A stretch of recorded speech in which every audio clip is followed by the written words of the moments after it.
안녕하세요. 사연 왔어요 똑똑입니다. 구독과 좋아요, 알림 설정 꼭 부탁드립니다. 그럼 오늘의 이야기 시작해 보겠습니다. 저랑 남자친구는 만난 지 1년 반 정도 되는 중년 커플입니다. 저는 한 번도 결혼을 한 적이 없고 남자친구는 이혼을 한 번 하고 딸을 하나 키우고 있어요. 아내가 오래된 사업 파트너와 바람이 나서 눈물 콧물 다 빼고 이혼했다는 얘기를 다른 사람 통해서 한번 들은 적은 있어요. 남자친구가 자기 전 와이프에 대한 얘기 일절 하고 싶어 하지 않거든요. 하지만 여자로서 자기가 만나는 남자 과거가 그래도 좀 궁금은 하잖아요. 과거를 알고 어떻게 하겠다는 것보다는 그래도 어떤 상황인지 알고 싶은 호기심이랄까요? 그래서 연애 초반에 제 나름대로 남자친구 주변 사람들을 쓱 탐문하면서 한 번씩 물어보긴 했습니다. 왜냐하면 저는 아이도 없고 어쩌면 이 남자가 제 인생의 마지막 남자일 수도 있는데 만약에 정말로 이혼한 게 아니고 유부남이거나 혹은 여전히 그 아이 엄마와 잘 지내는데 제가 물색 없이 가운데 뛰어들어 나중에 당황하는 일 생기는 거 원하지 않았거든요. 그래서 남자친구 주변 사람들도 만나서 슬그머니 물어보고 남자친구한테 애둘러서 한 번씩 듣기도 하고 그 결과 정말로 그 전 아내가 사업 파트너와 바람이 난 게 맞더라고요. 일단 제가 듣고 조사한 바에 따르면 그랬습니다. 그의 옛 아내는 한동안 바람났던 사람이랑 잘 지내다가 그 사업 파트너가 또 다른 여자와 바람이 나는 바람에 헤어졌다는 얘기를 들었습니다. 비슷비슷한 사람들끼리 만났으니 비슷비슷한 이유로 만나고 헤어지고 하는 게 인지상정이긴 하겠죠.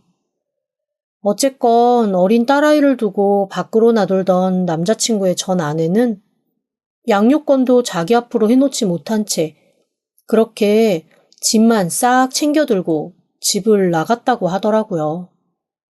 결국 한창 때의 아이를 키우는 건 남자친구의 몫이었다고 했습니다. 그래도 다행히 애 고모랑 할머니가 번갈아 가면서 돌봐준 덕분에 아주 힘들게 그 시간을 지나지 않은 것 같더라고요. 아이는 지금 대학교 졸업반인 한창 예쁜 나이입니다. 남자친구는 그전까지는 연애고 뭐고 아무것도 할 생각이 없었다가 그래도 아이가 대학을 간 이후에 이제는 나도 내 인생을 좀 살아봐야겠다라는 생각이 들어서 연애를 해보려고 생각을 했대요. 그즈음 나타난 게 저였던 거죠. 남자친구는 단말기 포스 기계를 관리해주는 일을 합니다. 저는 자영업을 하고 있고요. 제가 워낙 기계를 잘 못 다루다 보니까 저희 가게 단말기 맨날 속 썩여서 제가 하루가 멀다 하고 상담 전화하고 출장 요청드리고 그랬었거든요. 그렇게 몇 번 얼굴 보면서 저로서는 저 때문에 괜히 가게 와가지고 이것저것 봐줘야 되니까 좀 미안하잖아요. 그래서 가게에 있는 케이크도 한두 번 챙겨주고 커피도 먹으라고 챙겨주고 그렇게 호의를 베풀었었는데 남자친구는 그게 제가 사인을 보내는 거라고 생각을 했었나 봐요. 아주 틀린 말은 아니죠. 저도 아예 관심이 없었으면 그러거나 말거나 당신도 일인데 알아서 하세요 라고 모른 척 했을 테니까요. 그런데 어쨌건 서로 마음이 통했고 그렇게 만나게 되었습니다. 나이 들어 만나서 그런지 젊어서 만날 때보다는 싸움이 좀 덜하긴 했습니다. 20대 때는 파르르 하면서 중내산에 헤어진 애만에 그렇게 난리를 쳤을 일이 40이 넘고 50이 가까운 나이가 되다 보니까 그래, 그럴 수도 있지. 아이고, 지금 와가지고 이게 무슨 소용이냐 이러면서 그냥 스리슬쩍 넘어가게 되더라고요. 뭐랄까, 상대에 대해서 바라는 건 적어지고 이해하는 폭은 조금 더 넓어졌다고나 할까요? 그러면서 좋은 점은 서로 쓸모없는 감정 낭비를 하지 않아도 된다는 거였고, 안 좋은 점은 그래도 연애인데 한 번씩 푸닥거리 하면서 서로 사랑을 확인할 일이 현저히 적다는 거였습니다. 그래도 저는 장점이 더 많다고 생각했어요. 나이 드니까 감정 소모하면서 펄펄 뛰는 것도 체력적으로 힘들더라고요. 남자친구와는 여러모로 잘 맞았습니다. 저야 한 번도 경험이 없으니 그렇다고 치더라도 남자친구는 결혼 생활이라는 걸 한번 해본 경험이 있어서 그런가 각자의 생활을 어느 정도 존중하면서도 같이 할 땐 또 같이 하는 나름대로의 자기 원칙이 좀 있는 것 같더라고요. 저한테도 아무리 딸이 대학생이기는 하지만 그래도 한 달에 하루는 제가 아닌 딸과 온전한 시간을 보내고 싶으니 그거는 좀 이해해달라고 먼저 양해를 구하기도 하고요. 저는 그거는 나쁘다고 생각하지 않았어요. 그래도 부모인데 자식 내몰라라 하는 사람보다는 그렇게 꼼꼼하게 자식 챙기는 사람이 좋다고 생각을 했거든요. 그리고 저도 사실 가게가 안 되는 가게가 아니라 잘 되는 편이어서 한 달에 하루 정도는 아무것도 신경 쓰지 않고 멍하게 제 시간을 보내고 싶은 마음도 있었고요. 남자친구랑 연애하기 전에는 그 하루가 저한테는 너무나 소중한 날이었거든요. 혼자 자연휴양림에 가서 한참 그냥 앉아있다 오기도 하고 동물원에 가서 평화로운 동물들을 멍하게 보고 오기도 합니다. 일상과는 완전히 다른 그런 일들을 하면서 머리를 텅텅 비우는 게 저만의 회복 방법이었다고나 할까요? 그런데 아무래도 연애를 하다 보니까 혼자 가던 거 둘이 가게 되고 아무리 사랑하는 사람이지만 둘이 가면 그래도 조금 신경 쓰는 것들이 있잖아요. 저 배고플 때 먹기보다는 상대가 배고프다 그러면 배 안 고파도 그냥 뭐 같이 먹게 되고 마시고 싶지 않은데 마시고 들어가고 싶지 않은데 들어가야 되는 그런 것들이 아무래도 있으니까요. 물론 좋아하는 사람이랑 함께 하기 때문에 그 시간이 행복하지 않다는 건 아니었지만 그래도 저한테는 혼자만의 시간이 필요했습니다.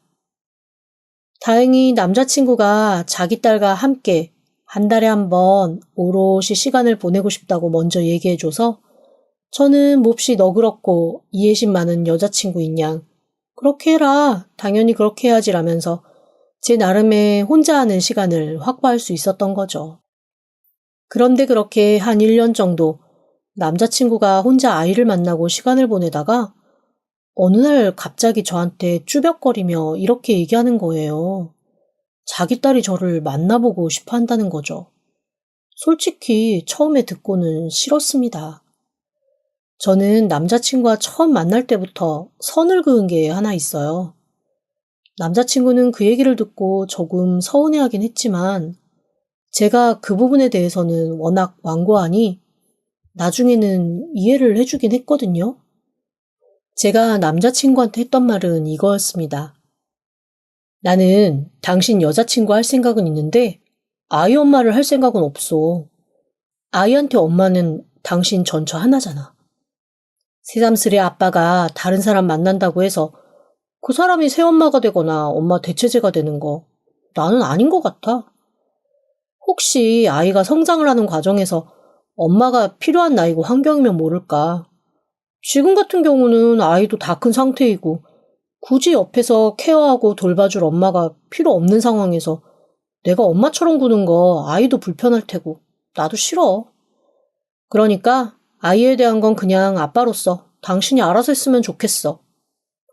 아마 남자친구는 저랑 연애를 시작하면서 제가 딸과 함께 마치 엄마처럼 좀 여기저기 다니면서 서로 사진도 찍고 놀고 비밀 얘기도 하고 그래주기를 바랬던 모양이에요. 아이도 자기 엄마가 바람이 나서 이혼한 걸 알고 있다고 하더라고요. 그래서 엄마에게는 어느 정도 반감을 가지고 있고 성인이 된 후부터는 의무적으로 만나야 될 필요가 없으니 어떻게 하든 핑계를 대고 자기 엄마를 보고 있지 않다고 했거든요. 그러니 아마 저한테서 어떤 그런 살가운 모녀 관계를 충족하고 싶어 하는 것 같은데 저는 사실 그거를 해줄 의향은 없었습니다. 제 자식도 아니고 엄밀하게 말하면 연애하다가 언제 헤어질지도 모르는데 그렇게 섣부르게 엄마처럼 굴었다가 오히려 아이한테 더 상처 주는 일이 생길 수도 있는 거잖아요. 모든 관계는 적당한 거리가 필요하다고 생각하기 때문에 처음부터 그건 남자친구에게 냉정하게 말해둔 상태였습니다.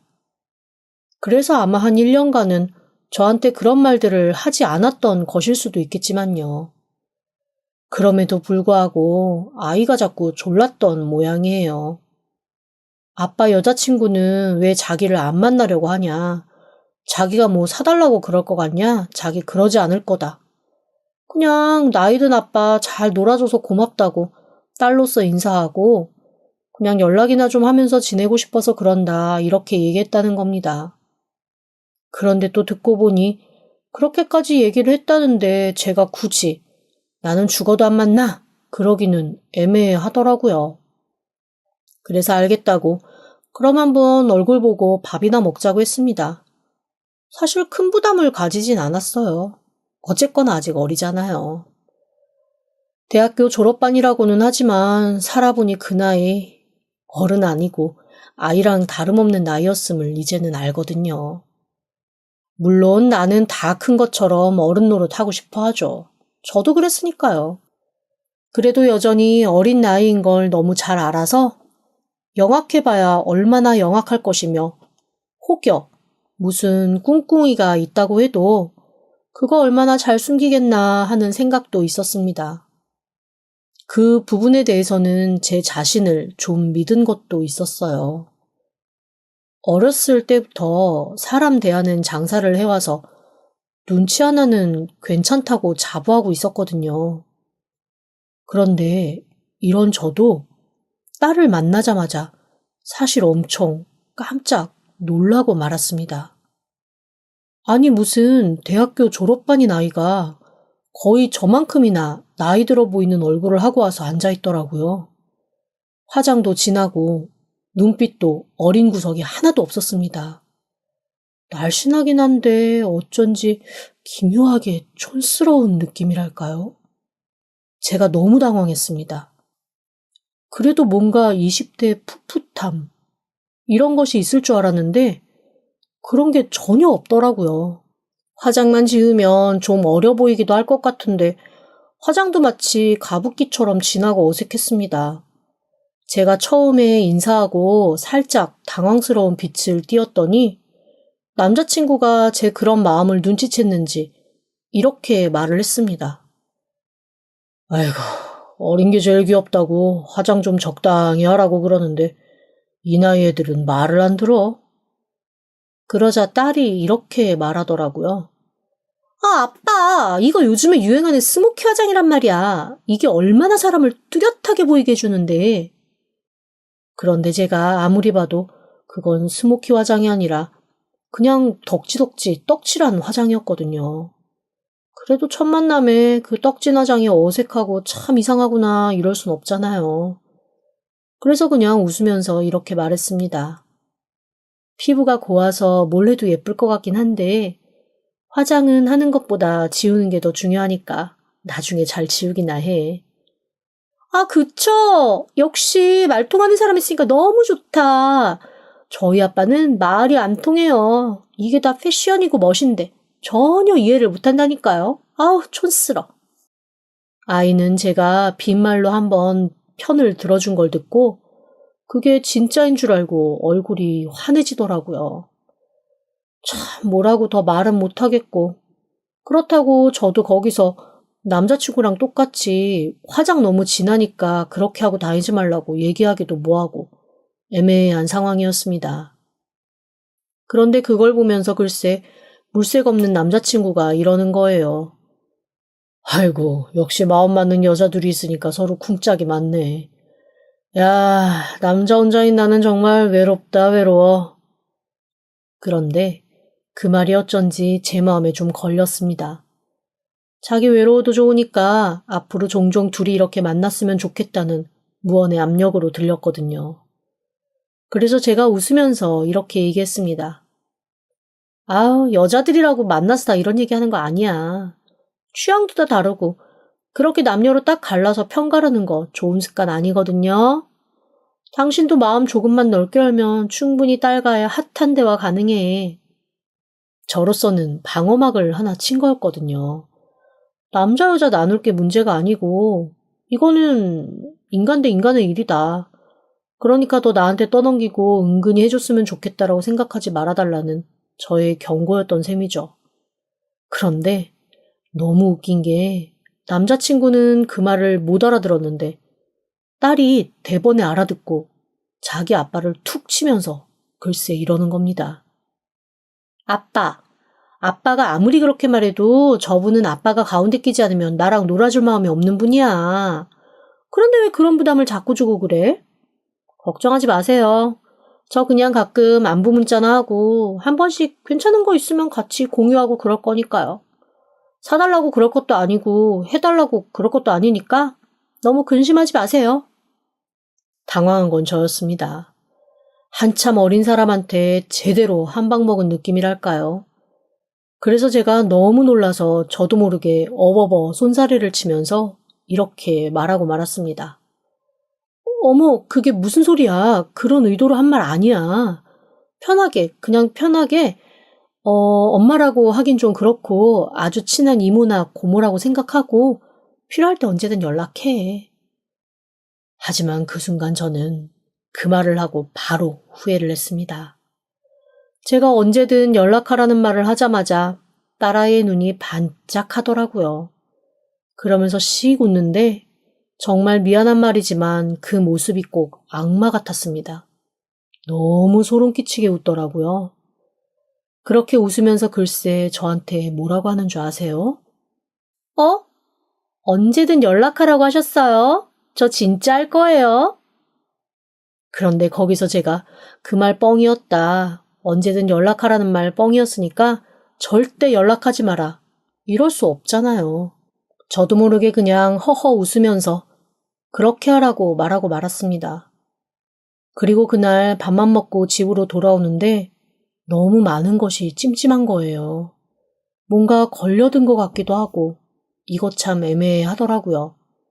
제가 장사를 하면서 느낀 것 중에 하나가 대놓고 나쁜 사람은 차라리 배척하고 걸러내기가 수월하다는 겁니다.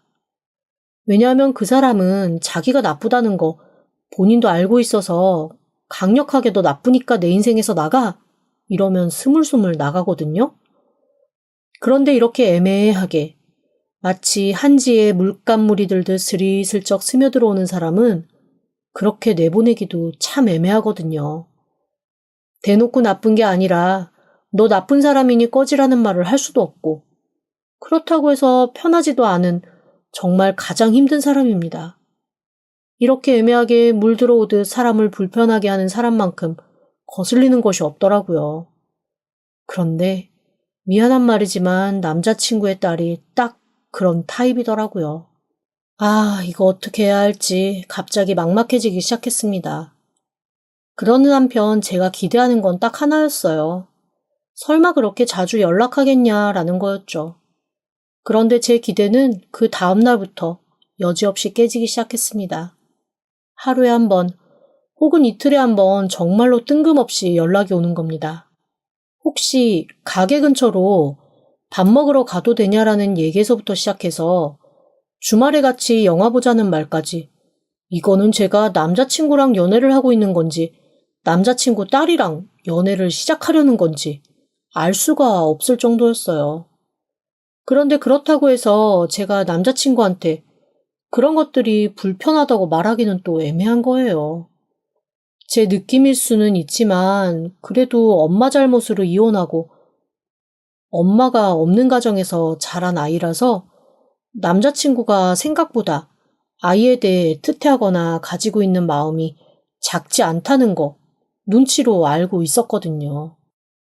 뭔가 자기가 좀 더 잘해서 가정을 유지했으면 아이가 온전한 가정에서 자랐을 텐데 라는 생각도 하는 것 같고 여튼 남자친구가 딸에 대해 애틋함을 가지고 있다는 걸 알고 있었기 때문에 제가 대놓고 나 당신 딸 때문에 너무 불편해라는 말을 하기가 어려웠습니다. 그렇다고 그냥 참고 넘어가기에는 점점 그 강도가 세지더라고요. 아니, 거절하는 것도 한두 번이지. 그렇게 매번 거절하면 아이도 뭔가 눈치를 챌 거잖아요. 그런데 더 기가 막혔던 건 이쯤 되면 눈치를 채지 않았을까 하는 상황에서도 딸아이가 몹시 뻔뻔하고 꼿꼿했다는 거예요. 혹시 이렇게 뻔뻔한 거를 지 엄마를 닮은 건가 싶을 정도로 말입니다. 제가 애둘러서 거절하면 더 집요하게 만나자고 하고 대놓고 거절하면 서운하긴 하지만 다음 기회에 라면서 한 발짝 물러났다가 바로 다음 주는 어때요? 라고 물어보는 겁니다. 야, 이거 정말 미치고 팔짝 뛰겠더라고요. 안 그래도 가게 하나 확장을 해야 해서 너무 분주하고 힘든데 딸아이까지 신경 쓰려니 더 골치가 아팠습니다. 졸업반이면 취업 준비에 바쁠 텐데 그런 것도 없어 보였습니다. 아르바이트를 한다고는 하던데 그것도 정기적인 게 아닌지 수시로 제게같이 시간을 보내자고 연락이 오더라고요. 그래서 결국 아이가 상처를 받거나 말거나 제가 할 말은 해야겠다라는 생각이 들어서 딸아이한테 만나자고 해서 정식으로 얘기를 했죠.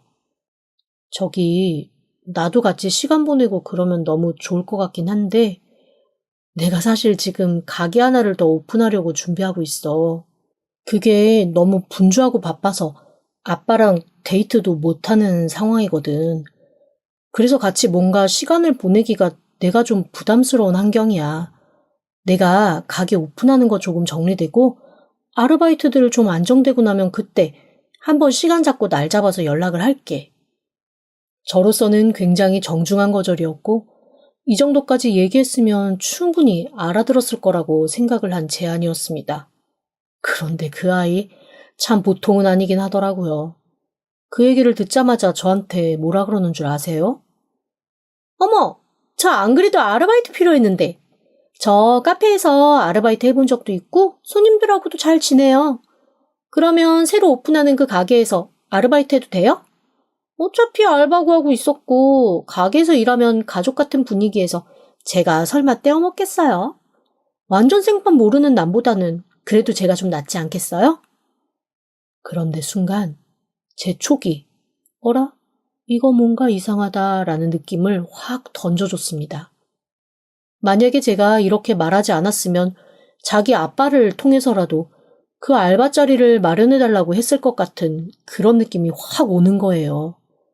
그 등골이 서늘하고 약간 뒷꼭지가 싸한 듯한 그런 느낌. 이거는 사람을 많이 만나보고 장사해본 사람한테만 있는 레이더라고 저는 생각을 하거든요. 이거 뭔가 쎄하다 싶었습니다. 그래서 제가 웃으면서 그냥 이렇게 얘기했죠. 지금 이미 알바도 다 세팅이 되어 있어서 교육만 들어가면 되고 그 사람들 그만두게 하고 알바로 들일 수는 없으니 그거는 좀 나중에 얘기하자. 그리고 지금은 알바가 아니라 취업을 준비해야 하는 시기 아니야? 그런데 제가 그 얘기를 하자마자 딸아이가 순간 얼굴을 확 찌푸리며 저한테 본색을 살짝 보이더라고요. 아빠 여자친구면서 그 정도도 배려해주지 못하냐는 겁니다. 그리고 제가 취업을 할지 아니면 카페 창업을 할지 어떻게 알아요? 이것저것 해봐야죠. 경험 좀 시켜주는 게 그렇게 어려워요? 그런데 또 제가 그 배려라는 단어에 굉장히 예민하거든요. 왜냐하면 가끔 자기가 부리는 진상짓이 손님으로서 당연히 받아야 할 권리인 것 마냥 저한테 대놓고 어이없는 걸 요구를 할 때 쓰는 단어가 바로 배려입니다. 고객을 좀 배려하라는 둥, 이 정도도 배려 못 해주냐는 둥. 그런 얘기를 자주 듣기 때문에 저는 이 배려라는 단어에 많이 민감합니다. 진짜 배려와 가짜 배려가 뭔지도 엄청 따지고 생각하고요. 그 아이가 저의 트리거를 건드린 거죠. 즉, 제 마음에 절대 건드려서는 안 될 총의 스위치를 확 눌러버린 겁니다. 순간 저도 모르게 정색을 하면서 이렇게 얘기했습니다. 나는 엄연히 사업을 하는 사람이고 일을 하는 사람이야. 누군가에게 그거는 배려를 해줘야 되는 자리가 아니라는 거지. 그리고 내 마음이 동해서 해주는 건 배려가 될 수 있지만 배려를 누군가가 요구하는 거는 배려가 아니지 않니? 그런데 그 순간 딸아이가 표정을 싹 바꾸는 겁니다. 제가 사실 예상한 표정은 두 가지였어요. 엄청 민망해하면서 당황하거나 아니면 속상하고 삐진 티를 팍팍 내면서 쭈그러들거나 둘 중에 하나라고 생각했거든요. 그런데 아이가 택한 표정은 무슨 간신배가 손바닥 싹싹 비빌 때 짓는 그런 표정처럼 아, 맞아요. 제가 그걸 미처 생각 못했네요. 죄송해요. 하는 듯한 아부하는 표정이었습니다. 일단 그 나이에 아이가 그런 표정으로 순식간에 자기 포지션을 바꾼다는 것도 저한테 너무 충격이었지만 그 표정을 아무렇지도 않게 하고 화제를 확 바꿔버리는 것도 저한테는 좀 쇼크였습니다. 뭐랄까, 아이가 아이답지 않고 뭔가 달코 다른 세상을 살던 여자를 본 느낌이랄까요? 그래도 제 나이다워야 정도 가고 마음도 쓰일 텐데 전혀 그런 게 없으니 점점 더 저는 남자친구의 딸아이가 불편해지기 시작했습니다. 물색 없는 남자친구는 며칠 뒤 저한테 은근히 서운하다는 듯이 이렇게 말을 하더라고요. 그 아르바이트 하나 더 만들어주는 게 그렇게 어려웠어? 애가 좀 서운해하더라. 그래도 경험 삼아 그리고 좀 친하게 지내고 싶어서 그렇게 한 모양인데 너무 칼같이 자른 거 아니야? 가끔 오면 너무 공과사가 정확해서 조금 주변 사람 서운하게 만들 수 있는 것 같아. 그게 무슨 소리야? 공과사는 당연히 정확해야지. 내가 왜 내 가족하고도 사업을 같이 안 하는 줄 알아? 일단 이 공과사가 얽히기 시작하면 그때부턴 패가 망신이야. 자멸이라고. 아니 무슨 아르바이트 하나에 자멸까지가. 그냥 아이가 좀 하겠다는 건데 그거 해주기가 그렇게 어려운 건가? 저는 그날 처음으로 남자친구와 음성을 높이며 싸웠습니다. 그리고 결국 남자친구한테 그래 미안하다. 자기가 잘못했다. 그게 그렇게까지 심각하게 싫은 일일 줄 몰랐다라면서 갖다 붙인 듯한 성의 없는 사과를 받긴 했지만 영 마음이 찜찜하고 싫더라고요. 저희 둘만의 일로 싸운 것도 아니고 남자친구의 딸 때문에 저희의 첫 싸움이 이렇게 감정적으로 안 좋아졌다는 것 자체가 너무 싫고 짜증이 났습니다. 제가 뒤늦게 연애하면서 가장 좋았던 건 이런 감정 소모 없고 싸움 없고 다들 그래도 살아온 세월과 바닥이 있으니 적당히 다 이해하고 넘어가면서 서로 조심하고 배려하고 그런 거였거든요. 그런데 이게 자식이 걸린 일이라서 그런지 그런 판단이 안 되는 모양이더라고요. 자식 사랑을 뭐라고 할 수도 없지만 일단 자기 자식을 나까지 사랑해야 된다고 생각하는 그게 저는 너무 부담되고 싫었습니다. 그래서 한동안 남자친구와도 별로 만나고 싶지 않아서 문자나 통화도 대면대면하게 하고 만나자고 하면 일 바빠서 못 만난다, 본가에 가봐야 된다라는 핑계를 대면서 몇 주 좀 거리를 두고 지냈습니다. 그런데 또 참 부부싸움은 칼로 물베기라고 하는 것처럼 나이 든 커플의 싸움도 비슷한 것 같아요. 자꾸만 저한테 마음 풀어라, 사과한다, 미안하다 라는 얘기를 하고 딸도 자기 아빠한테 무슨 얘기를 들었는지 저한테 한동안 연락을 하지 않으니 슬금슬금 마음이 풀리기 시작하더라고요. 그래서 몇 번 다시는 그런 식으로 나한테 말하지 말라고 공과사는 철저하게 구분해줬으면 좋겠다는 그런 얘기 좀 나누고 나서는 예전 같은 사이로 조금 돌아오기는 했습니다. 그리고 딸도 저한테 연락하는 횟수가 확연히 줄었고요. 그런데 사건은 그 주에 일어나고 말았습니다. 참 항상 이상한 게 정신을 뒤흔드는 사건은 제가 방심을 하거나 마음이 조금 편해졌을 때 확 나타나더라고요. 남자친구가 그래도 저 때문에 좀 마음고생을 했잖아요. 제 깐에는 좀 마음에도 걸리고 미안한 것도 없지 않아 있어서 한 번도 해주지 않았던 이벤트를 해주려고 생각을 했습니다. 사실 남자친구가 저한테 가지고 있던 불만 중에 하나는 제가 남자친구 집에 한 번도 가지 않는다는 거였어요. 늘 밖에서 데이트를 하거나 제 집으로 한 번씩 오라고 했지 제가 남자친구 집에 간 적은 없었거든요. 그건 나름 저만의 원칙이기도 했습니다. 제 친구들을 보니까 남자친구 집에 들락날락 하다 보면 어느새 그 집 살림에 하나둘 손을 대게 되고 자연스럽게 이것저것 살림살이 사다 나르고 살림 돌봐주고 남자친구 대신 빨래 설거지 해주고 그러면서 식모처럼 되는 경우가 많더라고요. 저는 그건 정말 싫었거든요. 남자친구가 그냥 제 집에 손님처럼 왔다 가는 거는 상관없었지만 제가 남자친구 집에 가서 그런 사람이 되는 걸로 규정 지어지는 건 싫었습니다. 그래서 그렇게 남자친구가 자기 집 한번 와라. 너는 남자친구가 어떻게 사는지 궁금하지 않냐? 이렇게 말할 때도 이 핑계 저 핑계 대면서 한 번도 가지 않았습니다. 1년 정도 지나고 나니까 남자친구도 포기가 됐는지 저한테 굳이 오라는 얘기 안 하더라고요. 하지만 남자친구 집 주소 정도는 알고 있었고 아주 연애 초기에 저한테 집 출입카드도 한 번 준 적이 있고요. 그 카드를 준 적이 있다는 걸 본인은 잊고 있는 듯 했지만 어쨌건 저는 카드도 가지고 있고 기억도 하고 있습니다. 그래서 남자친구 집에 가서 한 끼 거하게 상 차려놓고 서프라이즈를 해줄 생각을 했습니다. 양손 가득 장을 바리바리 봐서 남자친구의 집으로 향했죠. 짐이 너무 많아 차에서 내릴 생각에 암담해 가만히 보고 있는데 저쪽에서 익숙한 목소리가 들려오는 겁니다. 남자친구의 딸이었어요. 이거 딸이 오늘 와 있으면 서프라이즈 망하는데 싶은 생각이 들어서 얼른 차 안으로 몸을 숨겼습니다. 그런데 딸 옆에 남자친구가 같이 서 있더라고요.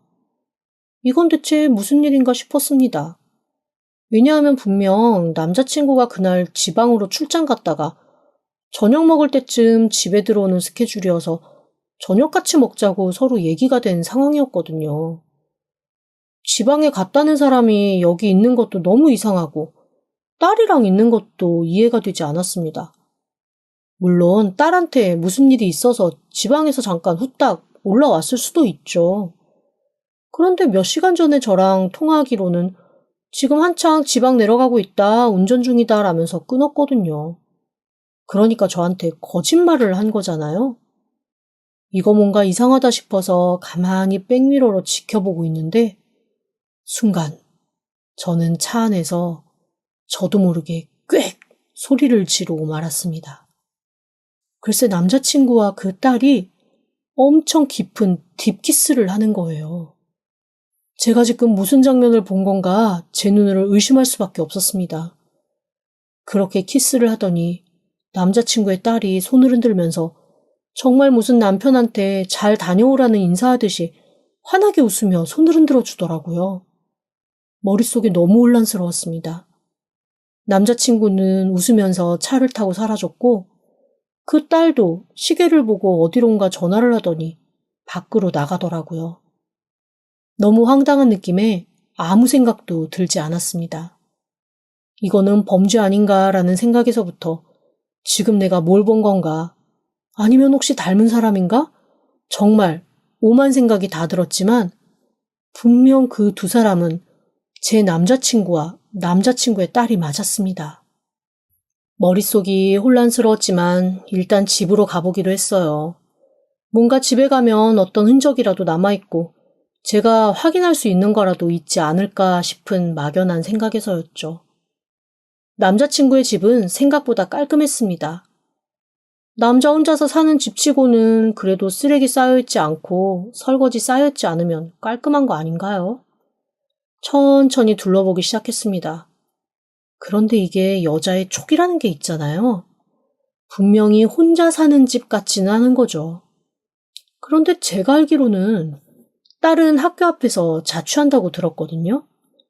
이게 내가 하는 짓이 맞는 건지 아닌 건지 판단할 겨를도 없이 집을 조금씩 뒤져보기 시작했습니다. 집 겉은 아무런 이상이 없었어요. 그은한 사진 한 장 없었으니까요. 정말 망설이다가 붙박이장 문을 열었습니다. 보통 장 깊숙한 곳에 사람들이 뭔가 숨겨놓잖아요. 그런 거라도 하나 발견하면 좋겠다라는 생각이었죠. 그렇게 장 안을 쑥쑥 뒤져보고 있는데 안쪽 깊은 곳에 박스 하나가 보였습니다. 순간 이거다 싶어 열었더니 그 안에 사진 뭉탱이가 하나 있더라고요. 하나씩 사진을 꺼내봤고 저는 그만 주저앉고 말았습니다. 남자친구의 결혼 사진이 있더라고요. 그래도 색이 바랜 걸로 봐서 전 아내와 결혼할 때 찍은 사진인 듯 했습니다.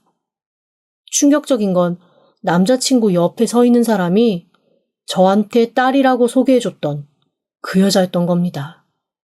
그제야 제가 처음에 그 딸을 만나서 느꼈던 기묘한 느낌들이 이해가 되기 시작했습니다. 뭔가 나이에 맞지 않게 애매한 것들이 느껴졌던 게 실제로 대학생이 아니라 제 나이 또래의 중년이었기 때문이었던 거죠. 중년치고 몹시 동안인 건 사실이었지만 그 얼굴로 왜 저한테 딸 노릇을 했는지 혼란이 오기 시작했습니다. 그리고 그 혼란의 이유를 저는 그 박스 안에서 찾을 수 있었어요. 사방에서 온 빚, 독촉서, 그리고 신용불량자에 관한 서류들이었습니다. 가만히 보아하니 저랑 만날 그 즈음에 뭔가 사업이 엄청 안 좋아져서 다 파산 선고하고 개인 면책 회생 이런 거에 돌입했던 모양이에요. 저한테는 사업을 한다고 했지만 아는 형 회사에서 월급쟁이 하고 있다는 것도 그제서야 알게 되었습니다. 고용 계약서까지 다 그 안에 들어있더라고요. 그렇다면 이 사람이 저한테 접근한 이유는 하나였겠죠. 제가 가게를 현재는 2개 가지고 있고 연말까지 하나 더 오픈할 마음을 가지고 있으니 저한테 접근한 이유는 아마 돈 때문이었을 겁니다. 그런데 왜? 자기의 옛날 아내를 딸로 둔갑시켜서 저한테 다가오게 한 건지 그것만큼은 이해가 되지 않았습니다. 우선 제가 찾아낸 것들을 다 사진으로 찍고 사진 한 장을 챙겨서 그 집을 나왔습니다. 그리고 가게도 가지 못하고 그냥 멍하게 차 안에서 시간을 보냈어요. 오후 5시가 되니까 남자친구한테 해맑은 목소리로 전화가 오더라고요. 저한테 어디 있냐고 묻는 거죠. 그래서 제가 오늘은 갑자기 일이 생겨서 만나지 못할 것 같다고, 나중에 만났으면 좋겠다고 그렇게 얘기하고 전화를 끊었습니다. 그렇게 며칠간 저는 남자친구를 피하면서 혼자 고민도 하고 이런저런 생각도 많이 했습니다. 그러다가 문득 제가 처음에 연애 시작할 때 남자친구와 그 딸에 대해서 알아보려고 만났던 사람들이 생각이 나는 거예요. 그 사람들이 그러면 저한테 다 거짓말을 한 거잖아요. 뭔가 소름이 끼치면서 이거 엄청 큰 사기에 내가 걸려든 것 같다라는 느낌이 강하게 왔습니다. 이거 대체 어떤 사람한테 뭐라고 물어봐야 하나 고민을 하다가 갑자기 한 사람이 떠올랐습니다. 제가 카페를 하면서 각종 과일 음료를 만들어 팔고 있는데 거기에 필수적으로 들어가야 되는 게 과일청이거든요. 남자친구의 친구 중 하나가 자기 부모님이 농사 지으신 과일 가지고 청을 만들어서 저한테 납품을 합니다. 제가 가지고 있는 가게가 여러 개고 꽤 큰 데다가 제 주변 상인들까지 제 소개로 그 집 과일청을 쓰고 있으니 사실 무시할 만큼 작은 거래처는 아니거든요. 그래서 처음에는 저한테 좀 떨떠름하게 굴었던 그 사람이 언젠가부터 저만 보면 90도로 인사를 하기도 하고 다른 데보다 과일청을 좀 저렴하게 주기도 하고 하면서 소위 말해 저한테 잘 보이려고 약간 애쓰는 그런 사람이 하나 있습니다. 제 비위를 조금만 거스르면 10개가 넘는 거래처가 순식간에 끊길 수도 있다는 걸 아는 거죠. 저한테 진실을 말해줄 수 있는 사람은 이 사람뿐이겠다 싶어서 만나자고 따로 연락을 했습니다. 혹시나 또 새로운 거래처를 소개해주려고 그러나 싶어서 그랬는지 신이 나서 달려오더라고요. 그런데 제 표정이 굳어있는 걸 보더니 뭔가 머뭇거리면서 무슨 일 있냐, 뭐 잘못되는 일 있냐라고 묻는 겁니다. 뭐 잘못되는 일 있어야 돼요? 어찌 질문하시는 게 그런 느낌인데요? 에이, 무슨 그런 말씀을. 잘못되는 일이 있어야 되는 뭐 그런 게 어딨어요. 표정이 안 좋으셔서 그냥 한번 여쭤본 거죠. 그래요? 저 진짜 한 번만 물어보고 다신 안 물어볼 거니까 솔직하게 대답해 주셔야 돼요. 어떤 일 때문에 그러시는데요? 긴장한 기색이 역력한 그에게 저는 딱 한마디를 물었습니다. 그 사람 이혼 안 했죠? 딸 아니죠? 그리고 당신한테 뭐 주겠다고 약속했죠? 그게 뭐예요? 과일청 사장의 표정이 하얗게 질리더라고요. 다른 그 어떤 말보다 그게 대답인 것 같아서 저도 모르게 피식 웃음이 새어나오고 한숨이 흘러나왔습니다. 지금이라도 솔직하게 말씀해 주세요. 그 사람한테는 제가 물어봤다는 말 안 하셔야 되는 건 당연하고 자칫 잘못하면 사기 공모로 같이 끌려 들어가실 수 있다는 것만 아시고요. 그걸 어떻게 알았는지가 중요하지 않고 저한테는 왜 그랬는지가 중요해요. 왜 그랬어요? 그러자 그 사람이 머뭇머뭇하면서 해준 얘기는 정말 어이없는 얘기였습니다.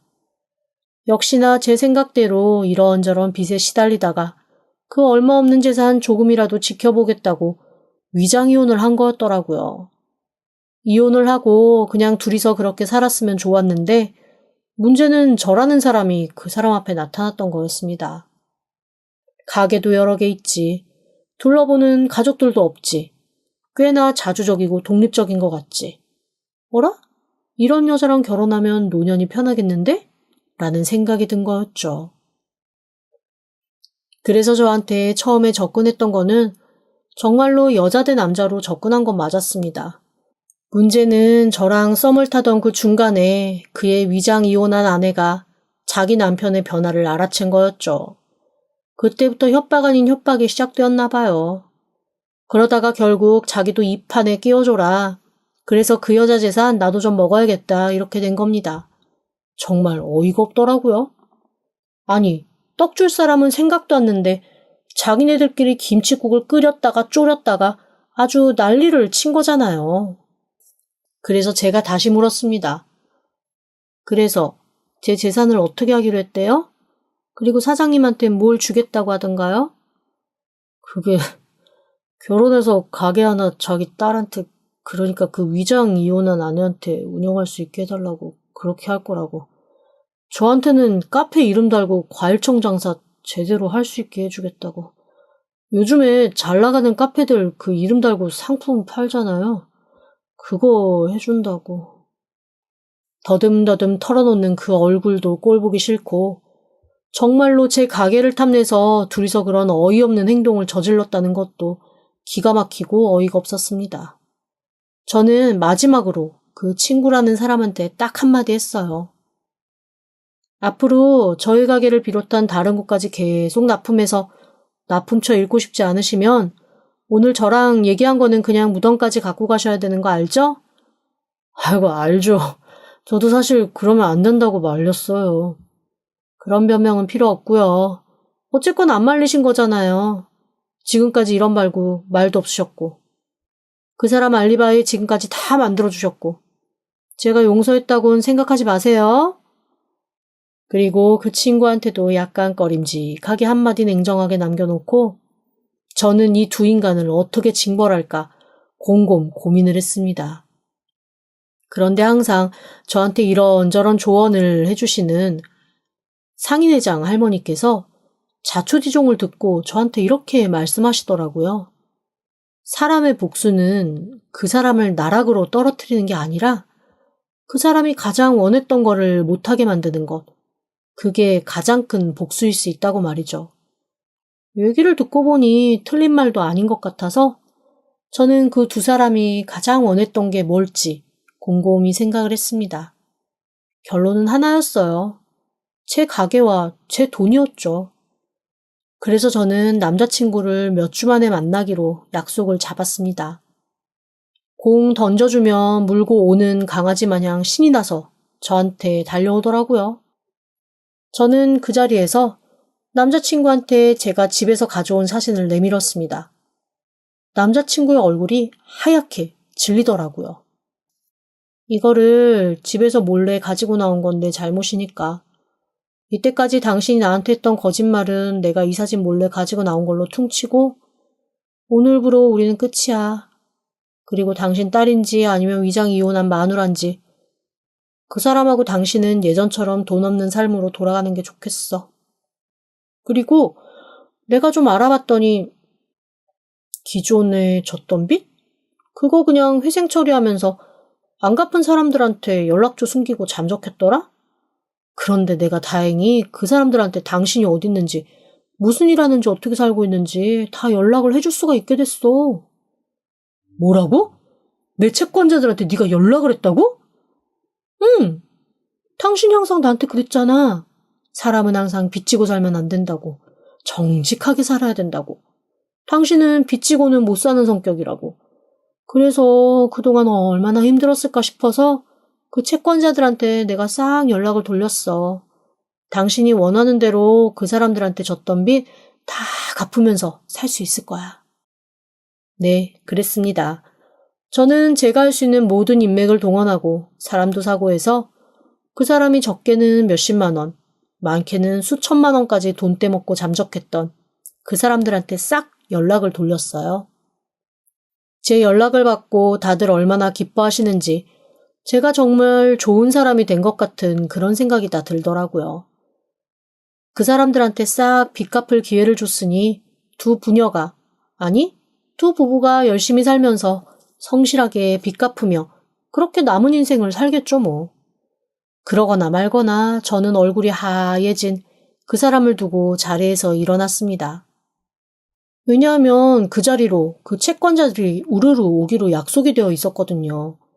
제가 일어나고 밖으로 나가자 곧 채권자 무리가 우르르 가게 안으로 들어왔습니다. 남자친구, 아니 전 남자친구 얼굴이 정말 하얘지더라고요. 뭐 그러거나 말거나 저는 채권자들의 90도 인사를 받으며 아주 우아한 걸음으로 가게 밖을 나섰죠. 그날 이후 저희 가게의 포스기는 다른 분이 보러 와주고 계십니다. 그리고 제 남자친구였던 그 사람의 소식은 그 이후로 들은 게 없어요. 마지막에 그 채권자분 중 하나가 저한테 고맙다며 과일 바구니를 하나 보내셨는데 그때 들은 소식은 채권자들이 돌아가면서 감시하고 있어서 어디 튀지도 못하고 그날 번 돈 그날 나눠서 입금하며 그렇게 살고 있다고 하시더라고요. 빚지는 성격 못 된다는 본인 말대로 정말 빚없는 삶을 충실하게 살고 있는 것 같네요. 저 앞으로는 연애할 때 반드시 그 사람의 호적 등본부터 떼보려고요. 어우, 자라보고 놀란 가슴, 소뚜껑 보고 놀랄까봐 앞으로는 연애도 선뜻 못하겠다는 생각입니다. 지금까지 들어주셔서 감사합니다. 구독과 좋아요, 알림 설정은 사연 왔어요 톡톡에게 큰 힘이 됩니다. 지금 바로 구독 부탁드립니다. 그럼 다음 사연으로 또 찾아오겠습니다. 감사합니다.